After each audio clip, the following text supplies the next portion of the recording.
ಆತ್ಮೀಯ ಎಲ್ಲ ಕನಕಪುರದ ಪತ್ರಿಕಾ ಮಾಧ್ಯಮದ ಸ್ನೇಹಿತರೆ, ನಾವು ದಮ್ಮದೇವಿಗೆ ಚಾರಿಟಬಲ್ ಟ್ರಸ್ಟಿಂದ ಇವತ್ತು ನಮ್ಮೆಲ್ಲ ಪತ್ರಕರ್ತರನ್ನ, ಕನಕಪುರದ ಪತ್ರಕರ್ತರನ್ನ ನಾವು ಈ ಪತ್ರಿಕಾಗೋಷ್ಠಿಗೆ ಕರೆದಿದ್ದೀವಿ.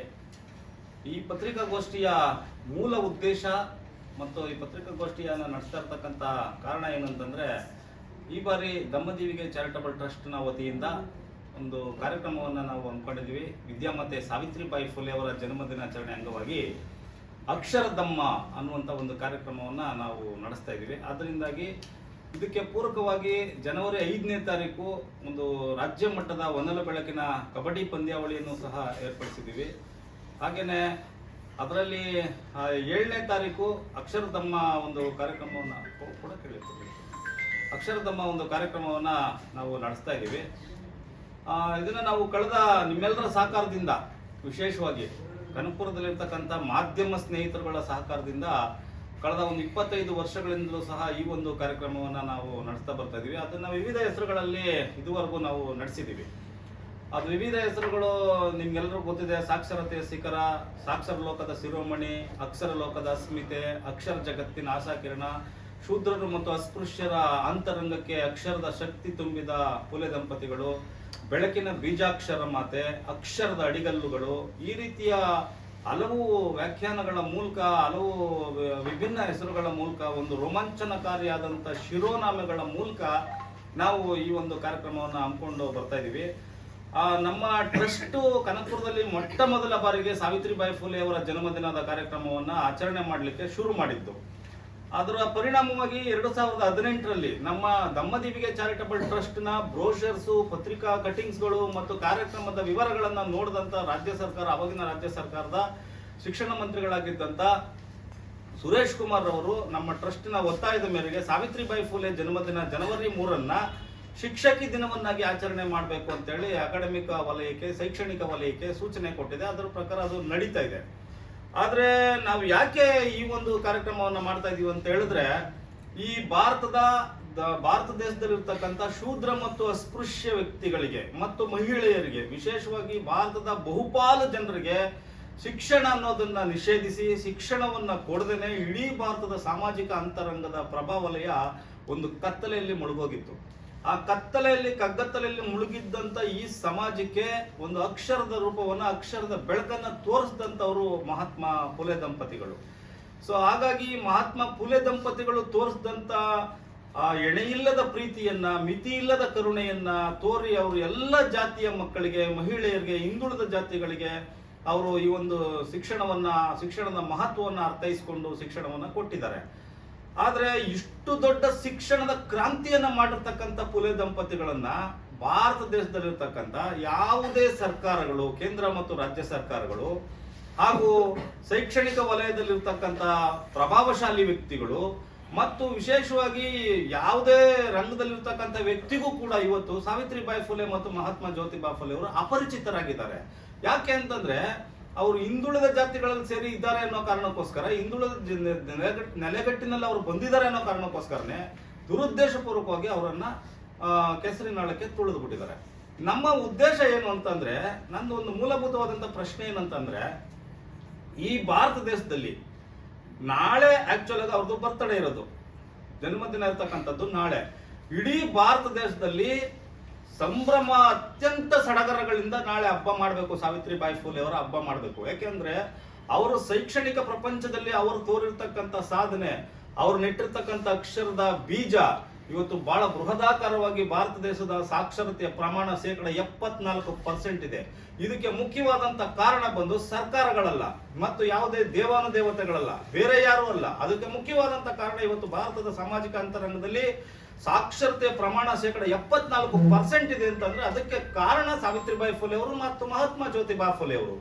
ಈ ಒಂದು ದಂಪತಿಗಳ ಹಬ್ಬವನ್ನ, ಅವರ ಹುಟ್ಟಿದ ಹಬ್ಬವನ್ನ ಭಾರತ ದೇಶ ಅತ್ಯಂತ ಸಂಭ್ರಮ ಮತ್ತು ಸಡಗರಗಳಿಂದ ಆಚರಣೆ ಮಾಡಬೇಕಾಗಿತ್ತು. ಆದ್ರೆ ಆ ರೀತಿಯ ಯಾವುದೇ ಒಂದು ಸಿದ್ಧತೆಗಳು ಅಕಾಡೆಮಿಕ್ ವಲಯದಲ್ಲಿ, ಶೈಕ್ಷಣಿಕ ವಲಯದಲ್ಲಿ ನಾವು ಕಂಡೇ ಇಲ್ಲ. ನಮ್ಮ ಕಣ್ಣಿಗೆ ಅದು ಗೋಚರವಾಗ್ತಾ ಇಲ್ಲ. ಇದಕ್ಕೆ ಮುಖ್ಯವಾದಂತ ಕಾರಣ ಏನು? ಮತ್ತು ನಂದು ಮೂಲಭೂತವಾಗಿ ಇನ್ನೊಂದು ವಿಚಾರ ಏನಂತಂದ್ರೆ, ಈ ಭಾರತ ದೇಶದಲ್ಲಿ ಕೆಲವು ವ್ಯಕ್ತಿಗಳ ಜನ್ಮದಿನಾಚರಣೆಯನ್ನ ಆಚರಣೆ ಮಾಡ್ತಾ ಇಲ್ಲ ಸರ್ಕಾರದವರು.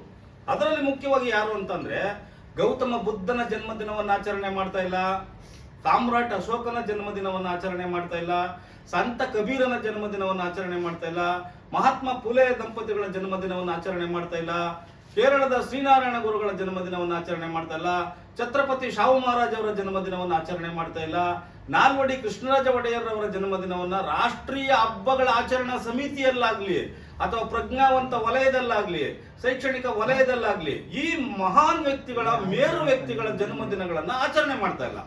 ಅದು ಯಾಕೆ? ಗೌತಮ ಬುದ್ಧನ ಆಚರಣೆಯನ್ನ, ವೈಶಾಖ ಹುಣ್ಣಿಮೆಯನ್ನ ಪ್ರಪಂಚ ಅಷ್ಟೊಂದು ಉತ್ಸಾಹಭರಿತವಾಗಿ ಆಚರಣೆ ಮಾಡುತ್ತೆ.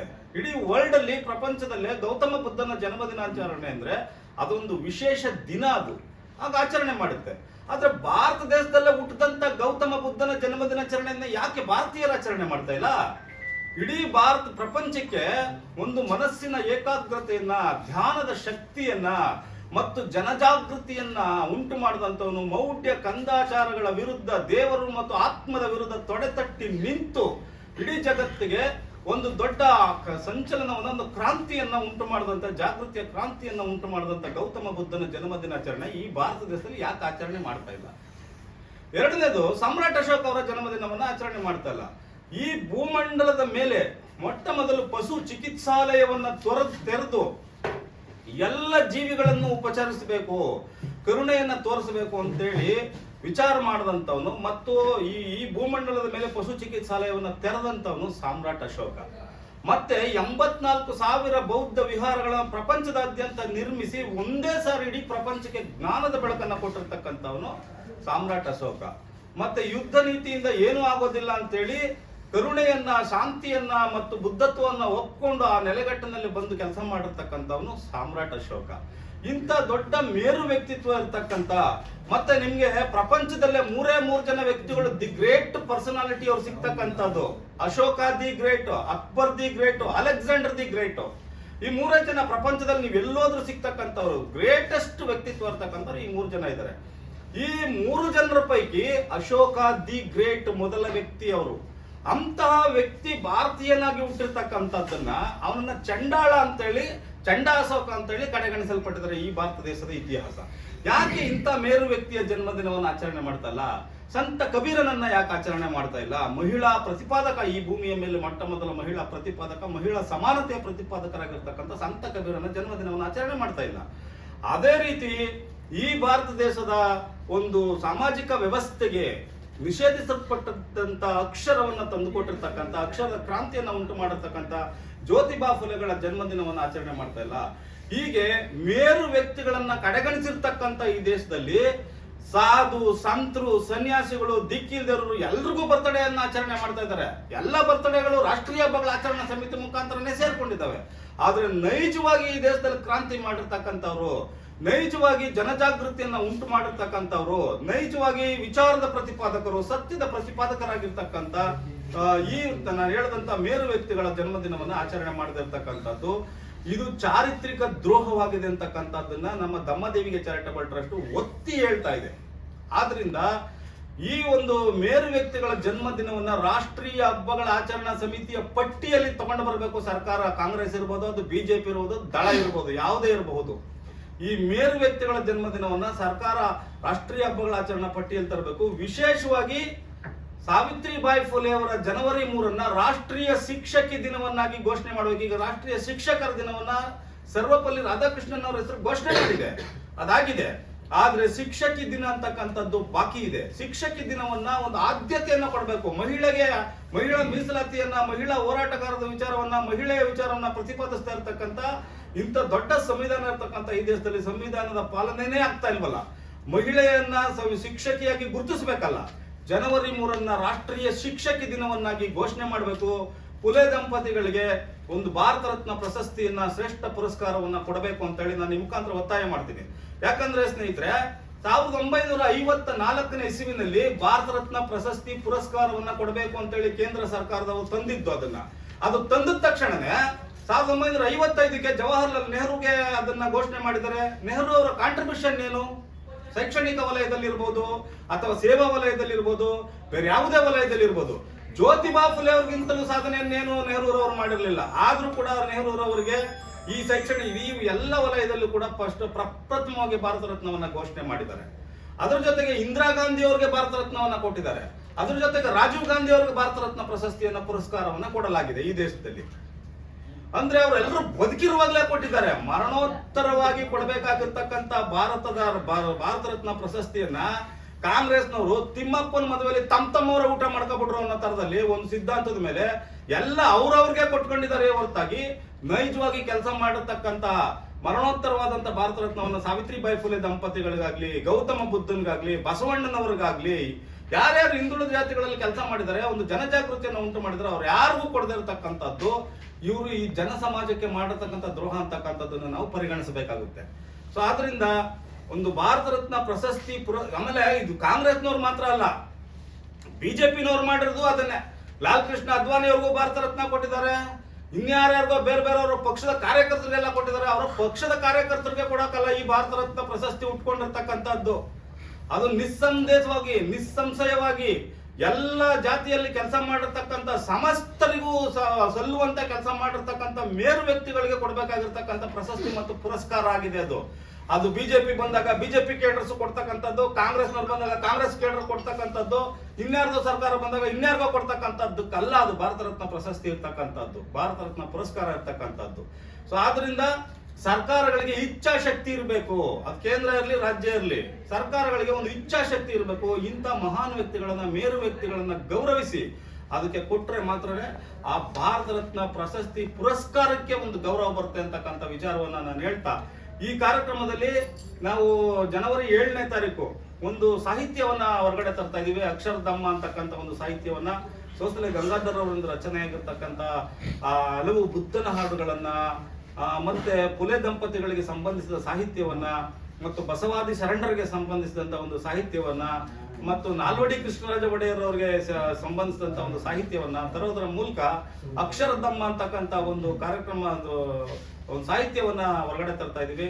ಆದ್ರಿಂದ ಅದರ ಜೊತೆಗೆ ಜನವರಿ 5ನೇ ತಾರೀಕು ಒಂದು ರಾಜ್ಯ ಮಟ್ಟದ ಹೊನಲು ಬೆಳಕಿನ ಕಬಡ್ಡಿ ಪಂದ್ಯಾವಳಿ ಇದೆ. ಈ ಎಲ್ಲ ಕಾರ್ಯಕ್ರಮಗಳನ್ನು ಕೂಡ ನಾವು ಜನವರಿ 7ನೇ ತಾರೀಕು ಮಾಡ್ತಾ ಇದೀವಿ. ಆದ್ರಿಂದ ನಮ್ಮ ಕಾರ್ಯಕ್ರಮಕ್ಕೆ ಯಾವಾಗ್ಲೂ ಕೂಡ ವಿಶೇಷವಾಗಿ ರಾಮನಗರ ಜಿಲ್ಲೆ ಕನಕಪುರದ ಪತ್ರಕರ್ತರು ನಮ್ಗೆ ಅಭೂತಪೂರ್ವವಾದಂತ ಬೆಂಬಲವನ್ನ ಕೊಡೋದ್ರ ಮೂಲಕ ಪುಲೆ ಚಳುವಳಿಯನ್ನ ಮತ್ತು ಮಹಾತ್ಮ ಪುಲೆ ಚಳುವಳಿಯನ್ನ ತಾವೆಲ್ಲರೂ ಕೂಡ ಬೆಂಬಲಿಸಿ ಪುಲೆ ದಂಪತಿಗಳಿಗೆ ಒಂದು ಗೌರವ ಸಿಕ್ಲಿಕ್ಕೆ, ಸಮರ್ಪಣೆ ಆಗ್ಲಿಕ್ಕೆ ಮುಖ್ಯವಾದಂತ ಕಾರಣ. ಮತ್ತು ನಮ್ಮ ಜೊತೆಗೆ ಕೈ ಜೋಡಿಸಿರ್ತಕ್ಕಂಥ ಮಾಧ್ಯಮದ ಮಿತ್ರರು ಕೂಡ ಈ ಒಂದು ಕಾರ್ಯಕ್ರಮದಲ್ಲಿ ತಾವೆಲ್ಲರೂ ನಮ್ಗೆ ಆಗ್ಲಿಂದಲೂ ಸಹಾಯ ಮಾಡಿದಿರಿ. ಇದೇ ರೀತಿ ಈಗಲೂ ಕೂಡ ಈ ಒಂದು ವಿಚಾರವನ್ನ ಸರ್ಕಾರದ ಮಟ್ಟಕ್ಕೆ ಒಂದು ಸಂಪರ್ಕ ಸೇತುವೆಯಾಗಿ ತಾವೆಲ್ಲರೂ ಕೆಲಸ ಮಾಡಬೇಕು ಅಂತೇಳಿ ನಾನು ವಿನಂತಿ ಮಾಡಿ ನಾನು ನನ್ನ ಈ ಒಂದು ಪತ್ರಿಕಾಗೋಷ್ಠಿಗೆ ನಾನು ವಿರಾಮ ಇಡ್ತೀನಿ. ಜೊತೆಗೆ ನಮ್ಮ ರೇಷ್ಮಾರ್ ಅವರು, ಚಿಕ್ಕಾರಳ್ಳಿ ಬಸವರಾಜ್ ಅವರು, ಡಾಕ್ಟರ್ VS ತೇಜವತಿರವರು, ಹರಿಹರ ಲಿಂಗರಾಜರವರು, ಬಸವರಾಜು ಹರಿಹರವರು, ಸಾತ್ನೂರು ಶಿವಮಾಧವ್ ಅವರು, ಮತ್ತೆ ಮುನಿಮಲ್ಲಣ್ಣ, ಮುನಿರಾಜು ನಲ್ಲಳ್ಳಿರವರು, ಯುವಶಕ್ತಿ ವೇದಿಕೆಯ ರಾಜ್ಯಾಧ್ಯಕ್ಷರಾಗಿರ್ತಕ್ಕಂಥ ಶ್ರೀನಿವಾಸರವರು, ಆಟೋ ಚಾಲಕರ ಸಂಘದ ಪದಾಧಿಕಾರಿ ಆಗಿರ್ತಕ್ಕಂಥ ನವೀನ್ ಅವರು, ಎಲ್ಲರೂ ಇದ್ದಾರೆ.